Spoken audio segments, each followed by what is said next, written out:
ஆனால் நான் வந்து 2016 தேர்தலையும் அவரோடு பேசியது உண்மை, 2019 தேர்தலையும் அவரோடு பேசியது உண்மை, 2021 சட்டமன்ற தேர்தலையும் நான் பேசிய போது அவர் கடைசியாக என்கிட்ட சொன்ன வார்த்தை, ரத்தம் இப்போதைக்கு நீங்கள் திமுக கூட்டணியில் இருக்கிறீங்க, அதில் பயணிங்க, அதுலேயும் தேர்தலை சந்திங்க. அதேமாதிரி 2026 தேர்தல் வருகின்ற போது நாம் ஒன்றிணைவதை குறித்து நாம் அப்போது பேசுவோம் என்று அவர் சொன்னார்.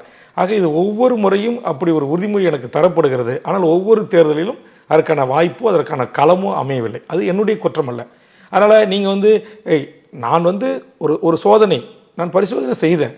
ஒரு உண்மையான முயற்சி எடுக்கிறீங்க. ஆமாம், ஒரு உண்மையான அரசியல் கட்சி தலைவன் என்பது மக்களை அணுகி நாம் இந்த கொள்கைக்காக இந்த நோக்கத்திற்காக தனியாக நிற்கிறோம், எனக்கு வாக்கு போடுங்க அப்படின்னு நான் கேட்டபோது, நான் போட்டியிட்ட என்னுடைய நெய்வேலி தொகுதியில் 32,000 வாக்குகளை எனக்கு அளித்தார்கள்.